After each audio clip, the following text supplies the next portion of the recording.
how cool would it be to live to 100? I mean, really think about that. How cool would that be to live past 100 and to be one of those people who is 100 years old? That's just a cool milestone. But you don't want to be one of those people who's 100 and can't do anything, right? Like, I don't want to be 100 vegetable.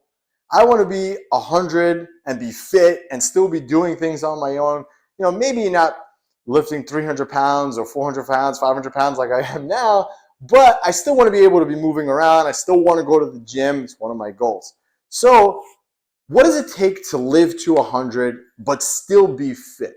So scientists have been studying people who live to 100, and there's a lot of things that they do in common. And the scientists have been studying what's called the blue zones. And there are certain areas of the world that there are more people that live to 100 plus in those areas. And one of those areas is in Sardinia, Italy.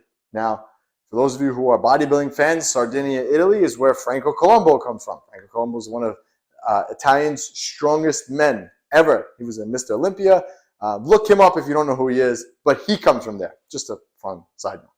So one of the major things here is you have to understand it is genetic, right? Your genetics are going to determine a lot about how long you live. I want to kind of get this one out of the way, right? Like, your genetics is going to determine a lot. But one of the things they found in common with most of these people who live to 100 is that a lot of the onset of all these cancers and diseases and things like that, it hits them later on in life than most. You know, some people, unfortunately, they get cancer or other things at earlier ages. You know, that, again, that's just genetics. You can't plan around that, right? But the other caveat to that is your lifestyle. So yes, your genetics are going to determine a lot, but your lifestyle is going to determine the rest. Now, what do I mean by that? So let's look at this famous example. Arnold Schwarzenegger has 3 sons. So he has his 2 boys with his first marriage, and then he has his illegitimate son, whatever, right? But if you look at that, those 3 boys have Arnold's genetics. Mr. Olympia, one of the best to ever do it. They have his genetics. If you guys Google his kids, you'll find that one is really, really skinny, right? Doesn't really work out. The second one is a little bit overweight, right? Just a little bit overweight. And the third one bodybuilds, right? He lifts weights, he goes to the gym regularly, he poses all the time like Arnold did. Now, out of those 3, they all have arguably the same genetics, right? But their lifestyles are all different. So hence, they all look different. The first one probably doesn't work out as much as the third one does. And the second one probably doesn't work out as much as the other 2 and probably eats more calories. So your lifestyle is going to determine what's going to happen. Most people love to blame genetics for everything. And like I said, genetics is a certain part of it, yes. But the way your lifestyle is going to control a lot more. So don't focus so much on your genetics because you can't control that, but you can control your lifestyle.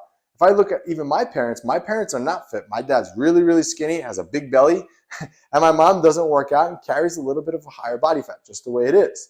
So, but I'm not that way. I'm very different because my lifestyle is different. So don't blame genetics in that sense. Focus on your lifestyle and the things that you can control. All right? So the second thing is they worked out. Bottom line, point blank, they worked out.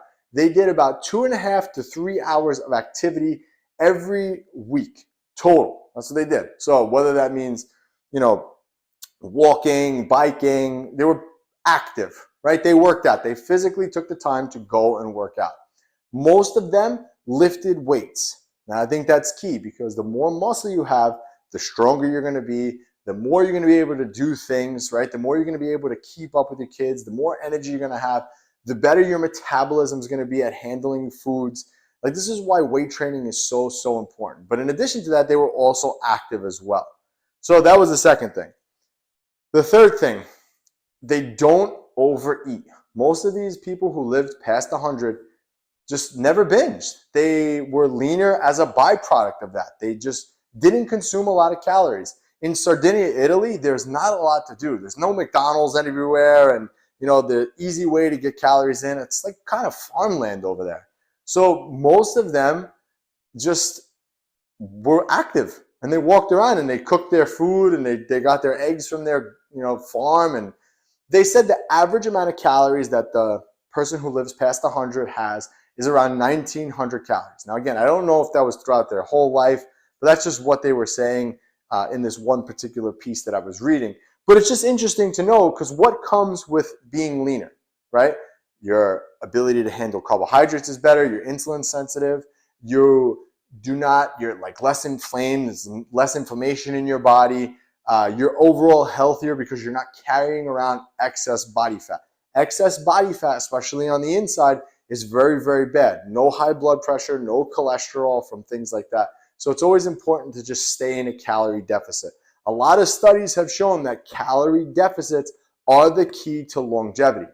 And the fact that they didn't consume a lot of calories goes to show that, one, you don't need a lot of calories anyway, but two, is that if you want to live longer, then you need to be eating less and kind of being in that maintenance calorie deficit slightly all the time. All right, the next thing is they ate mostly a Mediterranean diet. Mediterranean diets are really good for overall health. It's definitely a lower carb approach. There's a lot of fruits, fish, vegetables, a lot of like olive oil, almonds, avocados, like things like that. That type of diet. A lower carb approach, a little less processed type food, and rightfully so, right? Like I told you, Sardinia is like a farm town. So because it's a farm town, what do? Farm. So they have the eggs and, the fish. So it's like, these are things that we all should be striving to do. Listen, we all know what we should and shouldn't eat. And I'm not saying that you should avoid the fun foods, right? Like there's a time and place for pizza, McDonald's, and French fries and all those other things. But if your goal is to live to 100, you have to keep that in moderation, for sure. And the last thing is they stayed active. Like I said, I don't know this, so I could be totally wrong, but I would say that they probably average at least 10,000 steps a day, just staying active, walking. They kind of have purpose there, right? So in order to go to their friend's house, they don't FaceTime them on the phone, they go to see them. So that just goes to show, if you want to live to 100, but you want to live to 100 and be fit, you need to, one, be in a calorie deficit a lot of the time, right? You'll be healthier, you'll be leaner, you'll look better. You have to make sure that you're staying active. 10,000 steps every day is probably a good goal to aim for. Plus, you need to be weight training at least 3 to 5 times a week, because weight training is going to be key when it comes to maintaining muscle and your metabolism. So you need to be doing that. And if you're confused about what you should be doing workout-wise, you're in luck, because if you click the link below, you can pick up my free 6-week muscle building plan. You can pick that up right in the comment below. Totally free, no catch. Just head on over to my website and you can pick it up for free, and it'll teach you and walk you through how you build muscle and live to 100. So this was Anthony, AB Fitness, and hopefully I'm doing this for another, how old am I? I have to do some math. Another 60 something years, something like that. All right. So hopefully I'm around doing this for another 60 years on YouTube, and you're around there with me, and I'll catch you on the next one. If you enjoyed this, drop a like, a comment, and if you are looking for a coach and a nutritionist, visit our profile. We would love to help you out today.